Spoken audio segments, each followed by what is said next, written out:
हाय लबासना डीमर्स, आज तारीख है 12 जुलाई 2020। चलिए देख लेते हैं आज में कौन कौन से आर्टिकल डिस्कस कर रहे हैं। आज संडे है तो आज हमारे पास as always science and tech के आर्टिकल होंगे डिस्कस करने के लिए। सबसे पहला आर्टिकल हम ये वाला डिस्कस करेंगे। इसमें बेसिकली बात किस बात पर की जा रही है कि एक नेचर नामक एक मैगजीन है, उस पर एक रिसर्च पब्लिश हुआ है। तो कुछ साइंटिस्टों ने रिसर्च किया। अब रिसर्च किस पर किया हुआ है कि ये कोरोना राइट नो, तो कोरोना का ही टाइम चल रहा है, तो कोरोना वायरस किस प्रकार से फैल सकता है। अभी तक क्या मानना था कि अगर आप गाना गाते हो, अगर आप खांसते हो, या अगर आप कुछ स्नीज करते हो, तो अगर इस तरह की एक्टिविटीज़ से ही होगा क्या कि आपके स्वैप में अगर कोरोना वायरस है तो कुछ फीट तक, कुछ दूरी तक जाकर के कोरोना वायरस का इन्फेक्शन फैल सकता है। अभी तक का ये मानना था। लेकिन नेचर 6 जुलाई में नेचर नामक मैगजीन में एक रिसर्च पब्लिश हुआ है। उसमें नॉर्मल ब्रीथिंग से भी कोरोना वायरस के जो इन्फेक्शंस हैं कह रहे हैं वो बाहर जा कर के फैल सकते हैं, उसके जो ड्रॉपलेट्स हैं कह रहे हैं वो बाहर जा कर के फैल सकते हैं।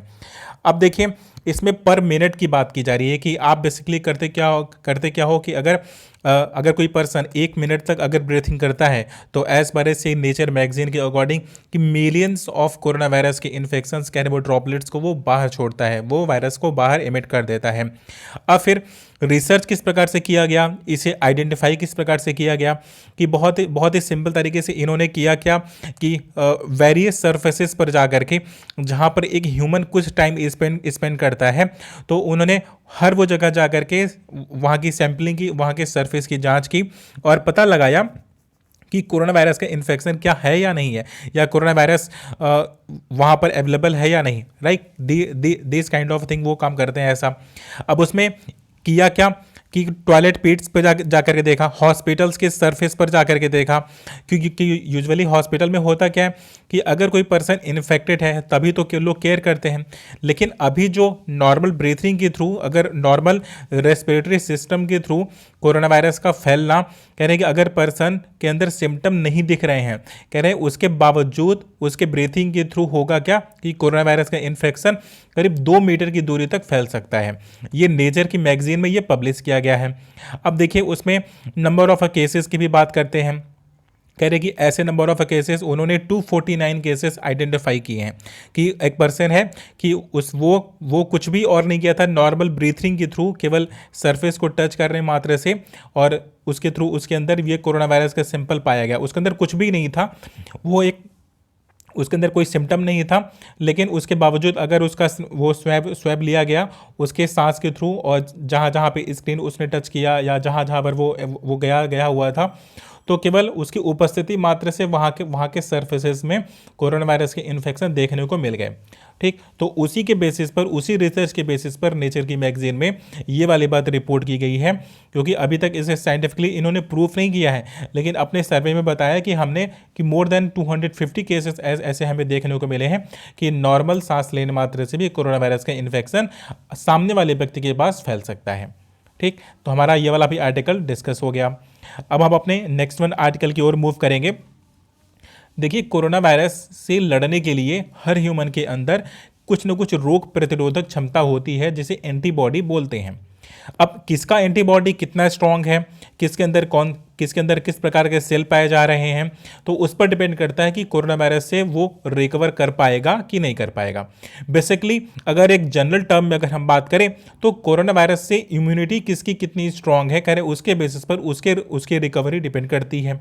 अब अपनी इम्यूनिटी को बूस्ट करने के लिए वेरियस तरीके लोग अपनाते हैं कि उसका जो इम्यूनिटी सिस्टम है कह रहे वो इम्प्रूव हो जाए, सो दैट कि अगर कोरोना वायरस का इन्फेक्शन अगर होने वाला भी हो तो ना हो।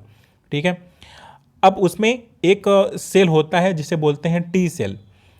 तो अभी तक क्या होता था कि कोई पर्सन है कोरोना वायरस से इन्फेक्टेड हो गया तो उसके अंदर एंटीबॉडी डेवलप होनी स्टार्ट हो जाएगी, और उसी एंटीबॉडी का टेस्ट करके हम पता लगाते थे कि ये पर्सन कोरोना वायरस से इन्फेक्टेड हुआ था या नहीं हुआ था। अगर हुआ था तो इसके कांटेक्ट में कौन कौन सा पर्सन गया हुआ था, कौन कौन सी पर्सनालिटीज गई हुई थी, तो उससे हम कोरोना वायरस की ट्रेसिंग करते थे। और उसमें एक चीज़ हमें देखने को मिला था कि एक टी सेल होता है बॉडी के अंदर। कह रहे टी सेल करता क्या है कि एक अच्छा रेजिस्टेंस क्रिएट करता है अगेंस्ट द कोरोना वायरस। ठीक, अभी के 20% केसेस ऐसे हमें देखने को मिले हैं कि एक पर्सन है जो कोरोना वायरस से इन्फेक्टेड तो नहीं हुआ है, बट उसके बॉडी के अंदर नेचुरली 20% से ज़्यादा 20 to 25% के केसेस में उस देखने को मिलता है कि उस पर्सनालिटी के अंदर टी सेल पाया जाता है। अब टी सेल करता क्या है? टी सेल कोरोना वायरस के अगेंस्ट में जाकर के उसके इन्फेक्शन को फैलने से रोकता है, यही होता है। तो अभी तक तो कोई पर्सन इन्फेक्टेड है तो उसी के अंदर ये वाला टी सेल डेवलप होता था, लेकिन अभी के रिसर्च क्या बोल रहा है? कह रहे नहीं, अगर कोई इन्फेक्टेड पर्सन नहीं भी है उसके बावजूद उसके बॉडी के अंदर टी सेल पाया जा सकता है, और वो बहुत अच्छी बात है। ये हर्ड इम्यूनिटी के लिए बहुत अच्छा होता है। अब हर्ड इम्यूनिटी क्या होता है? एक हर्ड इम्यूनिटी वो कॉन्सेप्ट होता है जिसमें हम ह्यूमन पर ही छोड़ देते हैं कि वो कोरोना वायरस का एंटीजन खुद ही खुद डेवलप कर ले। ठीक है, मतलब हम खुद से मेडिसिन नहीं बनाएंगे। कुछ लोग मरेंगे जरूर उससे हर्ड इम्यूनिटी के दौरान, लेकिन एक सीमा के बाद जाकर के होगा क्या कि ह्यूमन खुद ही से सर्वाइव कर लेगा, और वो खुद ही से उसका एंटीजन और खुद ही से उसका एंटीबॉडी डेवलप कर लेगा। और जैसे जैसे लोगों के अंदर ये एंटीबॉडी डेवलप होती जाएगी, वैसे वैसे इस पूरी बीमारी का खात्मा हो जाएगा। ठीक है, तो ये वाला आर्टिकल हमारा डिस्कस हो गया। बेसिकली इसमें अगर कभी यूपीएससी के इस स्टेटमेंट में अगर ये वाली बात लिख दिया जाए कि टी सेल केवल उन्हीं पर्सन के अंदर पाया जाएगा जो कोरोना वायरस से इन्फेक्टेड हैं, तो ये वो वाला स्टेटमेंट गलत हो जाएगा, क्योंकि टी सेल उस पर्सन के अंदर भी पाया जा सकता है जो कोरोना वायरस से इन्फेक्टेड नहीं है। ये वाला ये रिसर्च सबमिट करता है। एग्जाम में ऐसे ही स्टेटमेंट वाइज क्वेश्चन बनते हैं तो बन सकते हैं। अभी हमारे पास नेक्स्ट वन आर्टिकल है, वो फायर के रिगार्डिंग है। आखिर आग लग ही क्यों जाती है? देखिए, पूरा अगर हम अपना फॉरेस्ट कवर देखें तो 54% फॉरेस्ट कवर का एरिया ऐसा है जो कि फायर के टच में रहता है या फायर के कांटेक्ट में आ चुका है। ठीक, अब 2003 से लेकर के 2017 तक की अगर केसेस की बात करें तो 5 लाख से ज़्यादा ऐसे केसेस हमें देखने को मिले हैं कि जंगल में आग लग गई है। यूजुअली हर आग रिपोर्ट नहीं होती है जब तक उस आग में एक ह्यूमन की मौत नहीं हो जाती है। ऐसा तो नहीं है कि अगर कोई ह्यूमन नहीं मर रहा तो इट्स मीन कि कोई एनिमल्स भी नहीं मर रहे होंगे, कोई जानवर भी नहीं मर रहे होंगे। कह रहे वेरियस हैबिटेट तो मरते ही होंगे। कह रहे 5 लाख से ज़्यादा हमें केसेस देखने को मिलते हैं। कह रहे सबसे ज़्यादा जो हमें केसेस देखने को मिले हैं, कह रहे हैं वो वेस्टर्न वाले फॉरेस्ट एरिया में हमें देखने को मिला है, वेस्टर्न वाले इलाके में और साउथ वाले इलाके में। अभी नॉर्थ ईस्टर्न वाले रीजन में कह रहे हैं कि रेट बहुत ज़्यादा इंप्रूव हुआ है। कह रहे हैं पहले वहाँ पर आग नहीं लगती थी, लेकिन अभी आग लगनी शुरू हो गई है। अब आग लगने का कारण क्या है? रीज़न बड़ा सा सिंपल से बताते हैं। कहते हैं कि हो क्या रहा है वहाँ पर कि अचानक से टेम्परेचर इंक्रीज हुआ। मतलब दो कारण बता रहे हैं। कह रहे हैं कि लैंड यूज़ करने का जो तरीका है ह्यूमंस का, कह रहे हैं वो पूरी तरह से बदल चुका है, तो इसकी वजह से ड्राइनेस बढ़ जाती है। ठीक, पहला रीज़न तो ये। फिर दूसरा रीज़न ये कि जो एयर होती है प्रॉपर तरीके से वो गर्म बहुत अचानक से बहुत ज़्यादा गर्म हो जाती है, जिसकी वजह से उसके ब्लो होने से जो सूखी पत्तियां होती हैं उसमें आग लग जाता है, और इस प्रकार का आग का केस हमें देखने को मिल जाता है।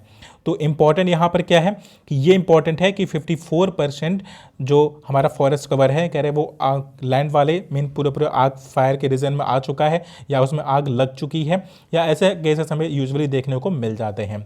In other thing is important इसमें क्या है कि 5 लाख से ज़्यादा केसेस हमें 2003 से 2017 में हमें देखने को मिला हुआ है, और एयर का ड्राइनेस इसका कॉज है जो जंगलों में आग लग जाती है। हमारा ये वाला भी आर्टिकल डिस्कस हो गया। अब हम अपने नेक्स्ट वन आर्टिकल की ओर मूव करते हैं। आर्टिकल में विशेष कुछ नहीं है, लेकिन एक फैक्ट हमें याद रखना है कि एक किलबैक नामक एक स्नैक है, किलबैक नामक एक स्नैक है जो कि खुद को सरवाइव करने के लिए, खुद को ह्यूमन से हाइड करने के लिए वाटर के अंदर खुद को रिजर्व करता है या खुद को प्रोटेक्ट करता है। अभी किलबैक 129 ईयर के बाद हमें वो देखने को मिलता है। कहाँ पर देखने को मिलता है? आसाम में। इससे पहले ब्रिटिशर्स के टाइम पीरियड में कह रहे हैं कि जो उनके जो साइंटिस्ट थे, कह रहे हैं उन्होंने इस किलबैक स्नैक को सर्च किया था, अभी हमें देखने को मिला है। और इसकी प्रॉपर्टी क्या है कि यह वाटर के अंदर हाइड होता है, खुद को वाटर के अंदर हाइड करता है ताकि ह्यूमंस उसे रिकॉग्नाइज ना कर सके। ठीक, इससे ज़्यादा इसमें कुछ भी इंपॉर्टेंट नहीं है कि किसने डिस्कवर किया, क्या डिस्कवर किया, बिल्कुल भी इंपॉर्टेंट नहीं है। लेकिन भाई ये नाम याद रहना चाहिए और इसकी प्रॉपर्टी पता होनी चाहिए। ठीक, और कहाँ मिला है? ये आसाम में मिला है। हमारा ये वाला आर्टिकल है, इसमें केस बता रहे कि कोरोना वायरस, कह रहे कोई भी स्टेट ऐसा नहीं है जो कोरोना वायरस से बहुत ज़्यादा सेफ या बहुत अच्छे तरीके से उसे डील कर रहा हो। कह रहे हमें टाइम टू टाइम हमें देखने को मिलता है कि कभी कोई स्टेट और कभी कोई स्टेट कोरोना वायरस से सबसे ज़्यादा संक्रमित रहता है। अभी बात कर रहे हैं, कह रहे हैं कि कह रहे कर्नाटका के ज़्यादातर स्टेट ऐसे हैं जहाँ पर कोरोना वायरस के रेट का जो एक्सपेंशन है कह रहे हैं बहुत ज़्यादा है। कह रहे हैं ऐसा नहीं कि वहाँ पर नंबर ऑफ इन्फेक्शन बहुत ज़्यादा है, नहीं, बल्कि वहाँ पर संख्या जो बढ़ने का रेट है कह रहे हैं वो बहुत तेज़ है। कह रहे कर्नाटक के ज़्यादातर स्टेट में ऐसा हो गया। कह रहे इससे पहले हमें दिल्ली में देखने को मिला था, फिर महाराष्ट्र में देखने को मिला, अभी हम बेंगलुरु जैसे सिटीज़ में भी और कर्नाटका जैसी सिटीज़ में भी हम देख रहे हैं। फिर राइटर कहते हैं कि कोई भी स्टेट ऐसा बचा नहीं है कह रहे जहाँ पर कोरोना वायरस का इन्फेक्शन कह रहे उस रेट से ना बढ़ रहा हो जिस रेट से वो लोग एक्सपेक्ट नहीं कर रहे थे, राइट। तो अभी इसमें इसके अलावा और क्या कर सकते हैं, इसमें राइटर फिर से वही कह रहे हैं कि लॉकडाउन को ईज करना, कह रहे हैं ये सब इंपॉर्टेंट नहीं है। कह रहे इंपॉर्टेंट वो है कह रहे आपको मास्क यूज करना और उस तरह से लोगों को सेंसिटाइज करना, ये ज़्यादा इंपॉर्टेंट है कि लोग खुद की रिस्पॉन्सिबिलिटी समझें, ये ज़्यादा इंपॉर्टेंट है। कह रहे हैं कि इस प्रकार की इन्फॉर्मेशन को कह रहे हमें डोर टू डोर एक्सप्लेन करना होगा और लोगों को उनकी जिम्मेदारी से उन्हें अवगत कराना होगा कि केवल वही है जो कोरोना वायरस के इन्फेक्शन को रोक सकते हैं प्रॉपर फर्दर फैलने से, ठीक है। तो हमारा ये वाला भी आर्टिकल डिस्कस हो गया। तो साइंस और टेक में ये वाला केवल एक ही पेज होता है डिस्कस करने के लिए, तो वो मैंने डिस्कस कर लिया है, बाकी सब इंफॉर्मेटिव है, सो मैंने डिस्कस नहीं किया है। Thank you so much for watching the video.